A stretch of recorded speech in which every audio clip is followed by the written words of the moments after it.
Fala galera, segunda aula de genética com foco em mutações e dessa vez nós vamos de fato iniciar nesse assunto dando o conceito de mutação.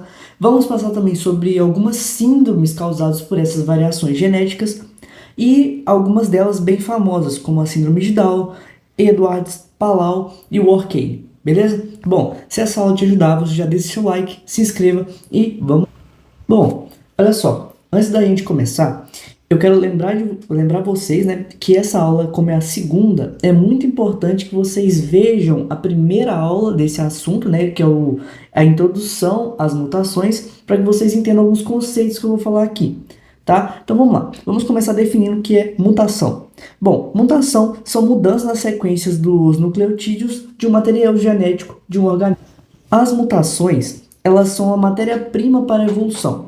Por quê? Por que eu estou falando isso? Porque quando ocorre uma variação no indivíduo, ele pode se adaptar melhor ao ambiente, beleza? Porém, quando acontecem essas variações, tem uma grande chance de acontecer coisas anormais, entendeu? Porque pode mudar o número ou a estrutura dos cromossomos. E isso vai causar síndromes. E nos indivíduos humanos, geralmente essas variações, elas causam a morte. Mas claro que a gente vai estudar as que não fazem, né? Que são, por exemplo, a síndrome de Down. Então, olha só.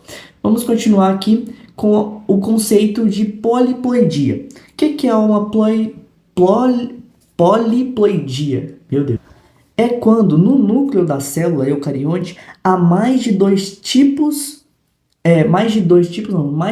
conjuntos de cromossomos homólogos. Quando essas alterações ocorrem, se não levar à morte, vai levar uma condição, né, que é chamada de mosaicismo. Só uma coisa, isso aqui é o cariótipo, tá? Se você não sabe identificar bem, na outra aula eu expliquei o que é um cariótipo. Isso aqui são os cromossomos que tem no genoma humano, né? E as triploidias, né? As trissomias, na verdade, é quando ocorre quando tem esse par aqui, apresenta um cromossomo a mais, beleza? Bom, voltando a falar aqui sobre o mosaicismo. É quando ocorre essa alteração e existe no corpo a persistência de mais de um tipo de linhagem celular. Ou seja, uma célula vai ter algumas informações, enquanto outras vão ter outras informações. E aqui, olha, eu vou mostrar para vocês os tipos de mosaicismos. Bom, no primeiro aqui, que é o euploide, apenas algumas células têm a quantidade normal de cromossomos, tá? Então, apenas algumas células são diploides, ou seja, 2N. O segundo tipo, que é o aneuploide, é quando existe duas linhagens, né, de células no corpo e elas podem gerar complementadores, que é uma monossomia, quando tem um cromossomo a menos, tá? Era para ter um par e tem apenas um unitário ali, ou uma trissomia, que é quando ocorre a adição de um terceiro par, onde deveria ter apenas dois, entendeu? Agora, a mixploidia, algumas células podem ser diploides, enquanto outras podem ser tetraploides, entenderam? Então, é um nível onde forma as tetrassomias. Isso, tetrassomias. E agora o último, né, que é o mosaicismo caótico, que é quando existe uma distribuição irregular de células com diferentes números de cromossomos que resulta em um padrão genético diferente, muito complexo. Ou seja, tem 3 ou mais linhas celulares no corpo. Então essa pessoa tem uma organização totalmente caótica. Agora, vamos para o conceito de aneuploidias. Bom, a aneuploidia é o aumento ou a diminuição de um tipo de cromossomo. Indivíduos, né, normais são diploides, ou seja, eles são 2N. Os indivíduos aneuploides, eles podem ser 2N menos 1, o que configura uma monossomia, ou seja, ele perdeu um par de cromossomos, ou ele pode ser 2N menos 2, o que configura que ele perdeu totalmente aquela dupla de cromossomos. E, meu Deus, tô trocando tempo toda hora. Isso configura como nulissomia. Agora, a trissomia é quando um par, né, tem um cromossomo a mais, deixando a pessoa como síndrome de Down, por exemplo, que é a trissomia do cromossomo 21. E uma tetrassomia é quando tem os dois padrão, só que apresenta mais dois naquele espaço, formando uma tetrassomia.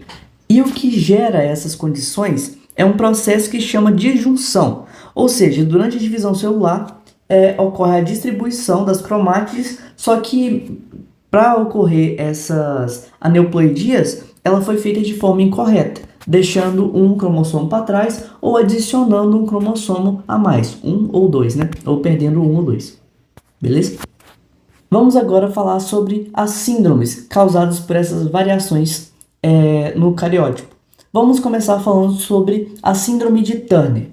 Bom, a síndrome de Turner ela é uma condição genética que afeta apenas indivíduos do sexo feminino. Ela é causada pela ausência de ou parcial ou total de um cromossomo X, tá? E apresenta algumas características, por exemplo, estatura baixa, algumas características como o pescoço alado, olha só, essas dobras aqui que está sendo representada, problemas na fertilidade, porque elas não sofrem menstruação e têm os ovários subdesenvolvidos, como está indicando aqui, anomalias cardíacas, olha aqui, ó, tá vendo? Que é a constrição da aorta, então apresenta anomalias cardíacas, e o diagnóstico é feito por exames genéticos, tá? Embora essa síndrome não tenha cura, o tratamento da síndrome de Turner ela é feito com hormônios, né, de crescimento e acompanhamento médico para mitigar as complicações associadas à síndrome, tá? Então vamos para a segunda, que é a síndrome de Down, que talvez seja a mais conhecida de todas. A síndrome de Down, por sua vez, ela pode ocorrer tanto em homens quanto em mulheres, tá? E ela é chamada também como trissomia do cromossomo 21. Estou apontando ali. É uma condição genética que apresenta uma cópia extra desse cromossomo. Então era para ter dois, tem mais um. E olha só, apresenta algumas características. Atraso no desenvolvimento, tá? Afetando a fala, principalmente por causa do formato da língua, ó, nós podemos ver aqui. Apresenta um tônus muscular um pouco reduzido e problemas de saúde como anomalias cardíacas, assim como nós vimos na síndrome de Turner. Além de afetar um pouco o intelecto, porque em alguns graus elas pode acarretar em dificuldades cognitivas, tá? Vamos para a próxima, que talvez não seja tão conhecida, que é a síndrome de Edwards. Também pode ocorrer em homens e mulheres e é conhecida como a trissomia do cromossomo 18. Olha só, é uma condição que causa a presença de uma cópia extra desse cromossomo e apresenta algumas características, como atraso no desenvolvimento, apresenta atraso no desenvolvimento cognitivo também, apresenta problemas genéticos, problemas cardíacos, além de um baixo peso quando a criança nasce. Olha só, tá vendo? A criança tá toda entubada. Bom, aparentando estar em um estado de acompanhamento em um hospital. E uma característica triste dessa síndrome é que a maioria dos bebês nessa situação não sobrevive ao primeiro ano de vida, por causa das complicações que essa síndrome acarreta. E basicamente os cuidados que o médico pode fazer são cuidados paliativos, porque da mesma forma das outras síndromes, essa também não apresenta cura. Vamos para a próxima. Olha só, a síndrome de Patau. A síndrome de Patau também acarreta homens e mulheres e é a trissomia no cromossomo 13. Tá? É uma condição genética que resulta na presença da terceira cópia, né, do cromossomo 13. Ele apresenta atraso no desenvolvimento e uma coisa muito característica dessas crianças que nascem com essa síndrome é essa fenda no lábio. Olha só, olha aqui, dá pra ver bem aqui, ó. Tá? Apresenta também defeitos cardíacos, anomalias em alguns órgãos e também expectativa de vida reduzida, tá?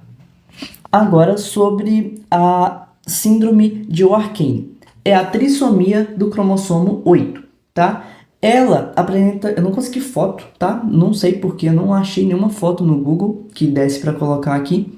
Bom, mas essa síndrome aparece não, né? Ela apresenta atraso no desenvolvimento, atraso significativo do ponto de vista motor e cognitivo, anomalias físicas, problemas de saúde tanto no trato urinário quanto nos rins e quanto também na anomalia cardíaca, tá bom? E apresentam também problemas de visão e audição. E o diagnóstico é feito através de testes genéticos. A próxima síndrome que nós vamos entender é a síndrome do triplo X, quando uma mulher apresenta um cromossomo sexual a mais, tá? Elas são chamadas popularmente, né, bem entre aspas, como supermulheres, porque apresentam um cromossomo a mais, no caso, cromossomo sexual.